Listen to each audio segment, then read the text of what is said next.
വിദ്യാർത്ഥികളെ, എല്ലാവർക്കും പുതിയൊരു വീഡിയോയിലേക്ക് സ്വാഗതം. ഇന്ന് നമ്മൾ 8ാം ക്ലാസ്സിലെ അടിസ്ഥാന ശാസ്ത്രം ബേസിക് സയൻസിന്റെ ഒരു മോഡൽ ക്വസ്റ്റ്യൻ പേപ്പറും ഫസ്റ്റ് ടൈമിന്റെ ഒരു മോഡൽ ക്വസ്റ്റ്യൻ പേപ്പറും അതിന്റെ ആൻസേഴ്സുമാണ് ഡിസ്കസ് ചെയ്യുന്നത്. മലയാളം മീഡിയം ക്വസ്റ്റ്യൻ പേപ്പറാണ്. ഫസ്റ്റ് നമുക്ക് ഭൗതിക ശാസ്ത്രം, അതായത് ഫിസിക്സിന്റെ ക്വസ്റ്റ്യൻ പേപ്പർ നമുക്ക് ആൻസർ ചെയ്യാം. ഫസ്റ്റ് ക്വസ്റ്റ്യൻ നോക്കാം. അടിസ്ഥാന യൂണിറ്റായ സെക്കൻഡ് ഉപയോഗിച്ച് നിർണ്ണയിക്കാൻ കഴിയുന്ന അളവ് തന്നിരിക്കുന്നവയിൽ നിന്നും കണ്ടെത്തുക. ഏതാണ്? ഓപ്ഷൻ സി ആണ്. മത്സരയോട്ടം പൂർത്തിയാക്കാൻ എടുത്ത സമയം. സമയത്തിന്റെ യൂണിറ്റ് ആണ് സെക്കൻഡ് എന്ന് പറയുന്നത്. പ്രസ്താവന 1. അടുത്ത രണ്ടാമത്തെ ക്വസ്റ്റ്യനില് സമ്പർക്കത്തിൽ വരുന്ന യന്ത്രഭാഗങ്ങൾ ചലിക്കുമ്പോൾ തേയ്മാനം സംഭവിക്കുന്നതും വസ്തുക്കളെ മുറുകെ പിടിക്കാൻ കഴിയുന്നതും ഘർഷണം മൂലമുള്ള പ്രയോജനങ്ങളാണ്. പ്രസ്താവന 2. യന്ത്രഭാഗങ്ങൾക്കിടയ്ക്ക് സുഗമമായ ചലനത്തിന് തടസ്സം നേരിടുന്നതും ഇന്ധന നഷ്ടം ഉണ്ടാകുന്നതും ഘർഷണം കൊണ്ടുള്ള ദോഷങ്ങളാണ്. ഇതില് രണ്ടാമത്തെ പ്രസ്താവന മാത്രമാണ് എന്ത് ശരിയായിട്ടുള്ളത്. ഓപ്ഷൻ ബി ആണ് ശരിയായ ഉത്തരം. ഇനി സെക്ഷൻ ബിയിലെ മൂന്നാമത്തെ ക്വസ്റ്റ്യൻ നോക്കാം. ചിത്രം നിരീക്ഷിക്കുക. നാം സാധാരണ ഉപയോഗിക്കുന്ന സ്കെയിലിന്റെ ലീസ്റ്റ് കൗണ്ട് 0.1 സെന്റിമീറ്റർ ആണ്. ഇതുകൊണ്ട് അർത്ഥമാക്കുന്നത് എന്താണെന്നാണ് ചോദിച്ചിരിക്കുന്നത്. അപ്പൊ ലീസ്റ്റ് കൗണ്ട് കൊണ്ട് അർത്ഥമാക്കുന്നത് ഒരു ഉപകരണം ഉപയോഗിച്ച് അളക്കാവുന്ന ഏറ്റവും കുറഞ്ഞ അളവാണ്. ഒരു ഉപകരണം ഉപയോഗിച്ച് അളക്കാവുന്ന ഏറ്റവും കുറഞ്ഞ അളവാണ് എന്തെന്ന് പറയുന്നത്? ലീസ്റ്റ് കൗണ്ട് എന്ന് പറഞ്ഞിരിക്കുന്നത്. ഇവിടെ ചിത്രത്തിൽ കാണുന്ന അളവു ജാറിന്റെ ലീസ്റ്റ് കൗണ്ട് എത്രയാണെന്നാണ് ചോദിച്ചിരിക്കുന്നത്. 0.2 ml ആണ്. 0.2 ml ആണ്. നെക്സ്റ്റ്, ചുവടെ നൽകിയ അളവുകളെ അടിസ്ഥാന അളവുകൾ, വിൽപ്പന അളവുകൾ എന്നിങ്ങനെ തരംതിരിക്കുക. അടിസ്ഥാന അളവുകൾ ഏതൊക്കെയാണ്? നീളം, മാസ്. ഇത് രണ്ടുമാണ് അടിസ്ഥാന അളവുകൾ. വിൽപ്പന അളവുകൾ എന്ന് പറയുന്നത് പരപ്പളവും വ്യാപ്തവുമാണ്. അപ്പോ ഇങ്ങനെ തരംതിരിച്ച് എഴുതാനാണ് പറഞ്ഞിരിക്കുന്നത്. അഞ്ചാമത്തെ ക്വസ്റ്റ്യൻ, ചലനാവസ്ഥ, നിശ്ചലാവസ്ഥ എന്നിവയുമായി ബന്ധപ്പെട്ട പട്ടിക പൂർത്തിയാക്കുക. ഇവിടെ ഫസ്റ്റ് സന്ദർഭം തന്നിരിക്കുന്നത് ഓടിക്കൊണ്ടിരിക്കുന്ന കുട്ടിയെ അപേക്ഷിച്ച് തലയിലിരിക്കുന്ന തൊപ്പി. ഓടിക്കൊണ്ടിരിക്കുന്ന കുട്ടിയാണ് ഓടുന്നുള്ളൂ, തൊപ്പി അവിടെ തന്നെ ഇരിക്കുന്നത്. അപ്പൊ തൊപ്പിയുടെ അവസ്ഥ എന്താണ്? നിശ്ചലാവസ്ഥയാണ്.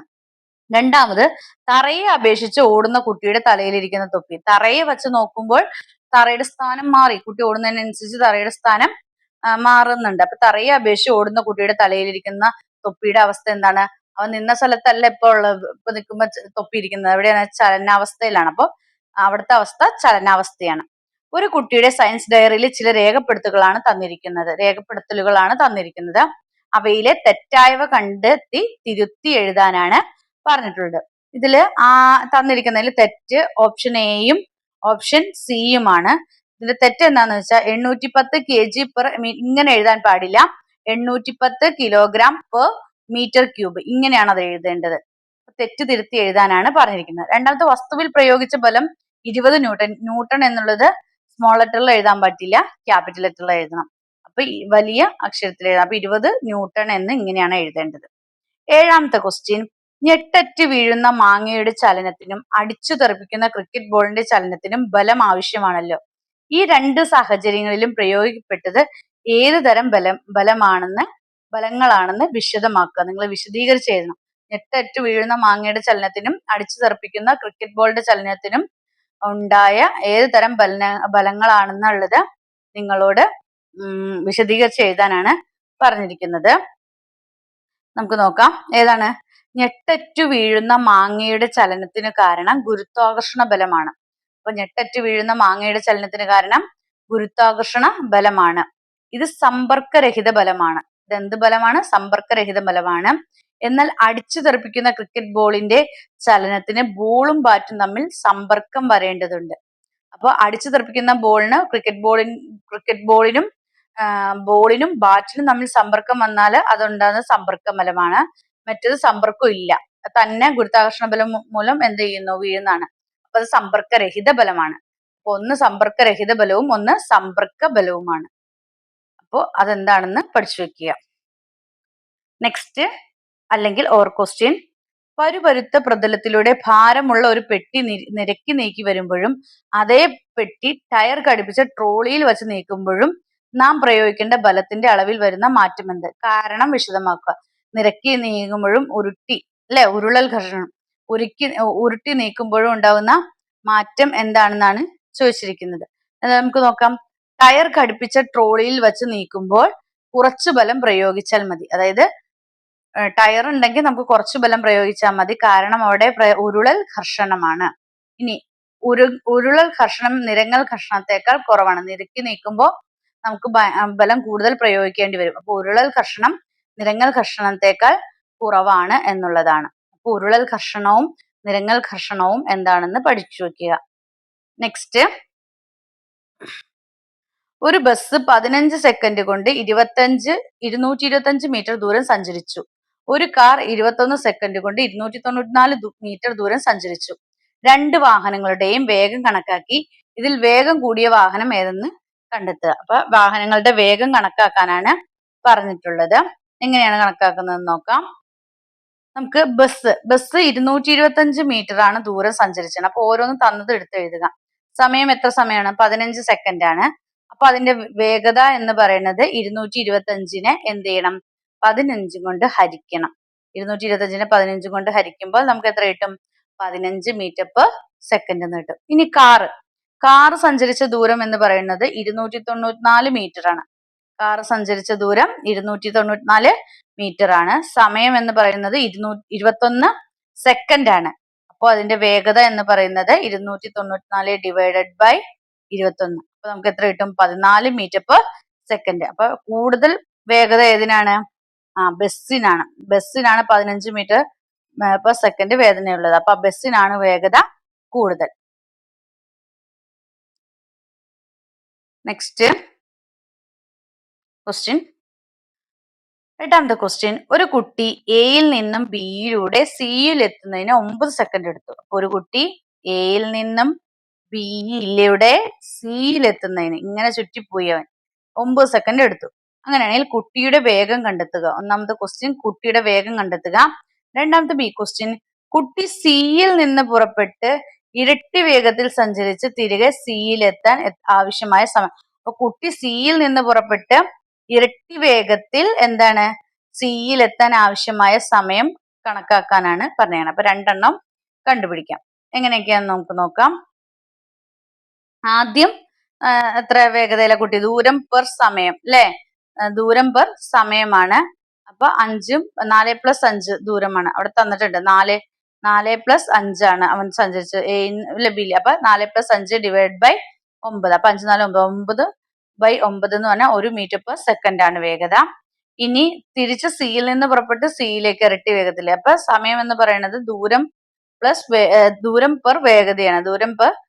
ദൂരം ബൈ വേഗതയാണ്. അപ്പൊ ആകെ ദൂരം എന്ന് പറയുന്നത് എത്രയാണ്? മൊത്തം ദൂരം എടുക്കുക. എന്ന് ബിയിലേക്കും ബിന്ന് സിയിലേക്ക്. അപ്പൊ 5 + 4 + 3 എത്രയാണ്? 12 മീറ്റർ ആണ്.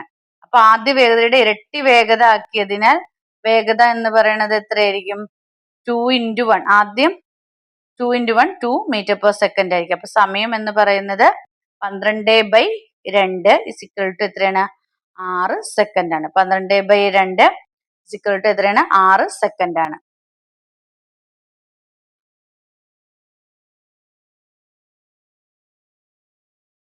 ആദ്യത്തെ 4 + 5 അല്ലെ? 4 + 5 ബൈ മൊത്തം എത്രയാണ്? 9 ആണ് അല്ലെ?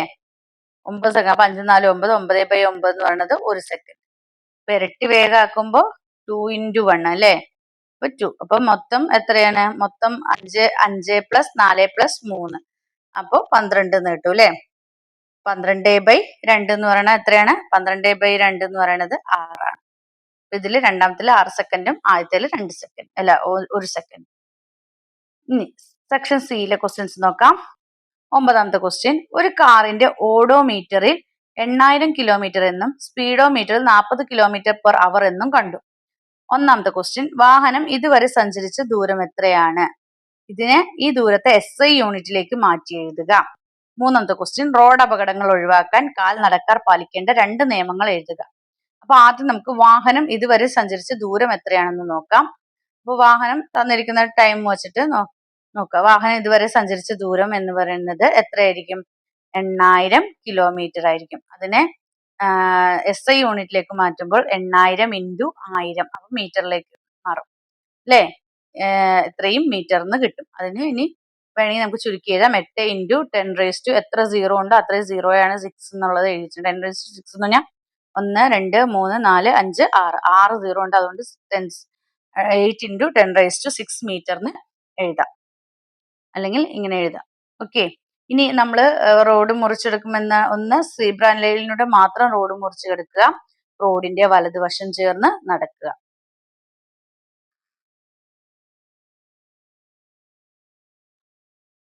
അപ്പോൾ ഓഡോമീറ്റർ 8000 കിലോമീറ്റർ എന്നും സ്പീഡോമീറ്റർ 40 km/h എന്നും കണ്ടാൽ വാഹനം സഞ്ചരിച്ച ദൂരം എന്ന് പറയുന്നത് 8000 കിലോമീറ്റർ ആണ്. ഓഡോമീറ്ററിൽ എന്താണോ അതാണ് എന്തെന്ന് പറയുന്നത് വാഹനം ഇതുവരെ സഞ്ചരിച്ച ദൂരം എന്ന് പറയുന്നത്. പിന്നെ ഇതിനെ SI യൂണിറ്റിലേക്ക് മാറ്റാൻ എന്ത് ചെയ്താൽ മതി? ഇൻറ്റു 1000 ചെയ്താൽ മതി. ഇൻറ്റു 1000 ചെയ്താൽ മതി. നെക്സ്റ്റ് അല്ലെങ്കിൽ ബി ക്വസ്റ്റ്യൻ, 10ാമത്തെ ക്വസ്റ്റ്യൻ നമുക്ക് നോക്കാം. 10ാമത്തെ ക്വസ്റ്റ്യനിൽ നിശ്ചിത ആകൃതിയില്ലാത്ത ഒരു കല്ലിന്റെ സാന്ദ്രത തന്നിട്ടുണ്ട്. അളവുജാർ, ജലം, നൂൽ ഇവ ഉപയോഗപ്പെടുത്തി ഈ കല്ലിന്റെ മാസ് കണ്ടെത്തുന്നതിന് ഒരു പ്രവർത്തനക്രമം വിവരിക്കാനാണ് പറഞ്ഞിട്ടുള്ളത്. എങ്ങനെയാണ് നമുക്ക് ചെയ്യാവുന്നത്? നൂൽ ഉപയോഗിച്ച് കല്ലിൽ കെട്ടിയ ശേഷം വെള്ളം നിറച്ച ജാറിൽ കല്ലിനെ ആഴ്ത്തുക. അപ്പൊ നൂൽ ഉപയോഗിച്ച് കല്ല് കെട്ടിയിട്ട് വെള്ളത്തിൽ എന്ത് ചെയ്യണം? കല്ലിനെ താഴ്ത്തിയിടണം. ജാറിലെ ജലനിരപ്പിൽ ഉണ്ടായ വ്യത്യാസം കല്ലിന്റെ വ്യാപ്തത്തെ കാണിക്കുന്നു. കല്ലിന്റെ വ്യാപ്തം ലഭ്യമായാൽ എന്താണ്? മാസ് എന്ന് പറഞ്ഞാൽ കല്ലിന്റെ വ്യാപ്തം ലഭ്യമായ മാസ് എന്ന് പറഞ്ഞാൽ എന്താണ്? സാന്ദ്രത ഇൻറ്റു വ്യാപ്തമാണ്. ഈ സമവാക്യത്തിന്റെ അടിസ്ഥാനത്തിൽ കല്ലിന്റെ മാസ് കണ്ടുപിടിക്കുക. അപ്പോൾ നൂലുപയോഗിച്ച് കല്ല് വെള്ളത്തിൽ ഇടുക. അതിനുശേഷം ആ കല്ലിടുമ്പോൾ ജാറിലെ ജലനിരപ്പിലുണ്ടായ വ്യത്യാസം കല്ലിന്റെ വ്യാപ്തത്തെ കാണിക്കുന്നതാണ്. അപ്പൊ കല്ലിന്റെ വ്യാപ്തം കിട്ടിക്കഴിഞ്ഞാൽ മാസ് കണ്ടുപിടിക്കാൻ സാന്ദ്രത ഇൻറ്റു വ്യാപ്തം ചെയ്താൽ മതി. അപ്പൊ കല്ലിന്റെ മാസ് കണ്ടെത്താം. ഇങ്ങനെയാണ് അതിന്റെ പ്രവർത്തനക്രമം എഴുതേണ്ടത്. എങ്ങനെ കണ്ടുപിടിക്കാം എന്നുള്ളതിന്റെ പ്രവർത്തനക്രമം ഇങ്ങനെയാണ്. കല്ലിന്റെ മാസ് കണ്ടെത്തുന്നതിനുള്ള പ്രവർത്തനക്രമമാണ് പറഞ്ഞത്. Next 10B question. ഒരേ വലിപ്പമുള്ള 100 പേപ്പറുകളും ഒരു സ്കെയിലും തന്നിട്ടുണ്ട്. ഇവ ഉപയോഗിച്ച് ഒരു പേപ്പറിന്റെ വ്യാപ്തം കണ്ടെത്തുന്നതിനുള്ള പ്രവർത്തനക്രമം വിവരിക്കുക എന്നാണ് പറഞ്ഞിരിക്കുന്നത്. അതിന് വേണ്ടിയിട്ട് എന്താ ചെയ്യണത്? ഈ 100 പേപ്പറും നമ്മൾ എന്ത് ചെയ്യണം? 100 പേപ്പറിന്റെ നീളവും വീതിയും അളക്കുക. പേപ്പറിന്റെ നീളവും വീതിയും അളക്കുക. ഒരു പേപ്പറിന്റെ ഉയരം എന്ന് പറയുന്നത് ആകെ പേപ്പറിന്റെ ഉയരം ഡിവൈഡ് ബൈ പേപ്പറുകളുടെ എണ്ണം. അപ്പൊ ആകെ പേപ്പർ എന്ന് പറഞ്ഞാൽ എത്രയാണ്? 100 പേപ്പർ ഉണ്ട്. ആകെ പേപ്പറിന്റെ ഉയരം ഡിവൈഡഡ് ബൈ ആകെ എന്താണ്? പേപ്പറിന്റെ ഉയരം ഡിവൈഡ് ബൈ പേപ്പറുകളുടെ എണ്ണം. പേപ്പറുകളുടെ എണ്ണം എത്രയാണ്? 100. അപ്പോൾ ഒരു പേപ്പറിന്റെ ഉയരം ഒരു പേപ്പറിന്റെ ഉയരം കിട്ടാൻ ആകെ പേപ്പറിന്റെ മൊത്തം പേപ്പറുകൾ ഇങ്ങനെ അട്ടി വെച്ചിട്ട് മൊത്തം പേപ്പറിന്റെ ഉയരം ഡിവൈഡഡ് ബൈ പേപ്പറുകളുടെ എണ്ണം ചെയ്താൽ മതി. അപ്പോൾ ഒരു പേപ്പറിന്റെ ഉയരം കൂടെ ലഭ്യമായാൽ എന്താണ്? വ്യാപ്തം കണ്ടുപിടിക്കാം. നീളം ഇൻറ്റു വീതി ഇൻറ്റു ഉയരം. ആദ്യം പേപ്പർ എടുക്കുക. പേപ്പറിന്റെ നീളവും വീതിയും അളക്കുക. അതിനുശേഷം ഓരോ പേപ്പറും ഇങ്ങനെ അട്ടി വെച്ചിട്ട് അതിന്റെ ഹൈറ്റ് എന്ത് ചെയ്യണം? കണ്ടുപിടിക്കാം. ആകെ പേപ്പറിന്റെ ഹൈറ്റ് കണ്ടുപിടിക്കാം. അപ്പൊ ഒരു പേപ്പറിന്റെ ആ ഹൈറ്റ് കിട്ടാൻ വേണ്ടി ഈ ടോട്ടൽ പേപ്പറിന്റെ ഹൈറ്റ് അതായത് ആകെ പേപ്പറിന്റെ height divided by number of പേപ്പറുകളുടെ എണ്ണം ഡിവൈഡ് ചെയ്യുക. അപ്പൊ ഒരു പേപ്പറിന്റെ ഉയരം കിട്ടും. ഒരു പേപ്പറിന്റെ ഉയരം കിട്ടി കഴിഞ്ഞാൽ പിന്നെ നീളം ഇൻറ്റു വീതി ഇൻറ്റു ഒരു പേപ്പറിന്റെ ഉയരം കിട്ടിയില്ലേ? അത് ചെയ്ത് കഴിഞ്ഞാൽ പേപ്പറിന്റെ വ്യാപ്തം കണ്ടുപിടിക്കാനായിട്ട് സാധിക്കും.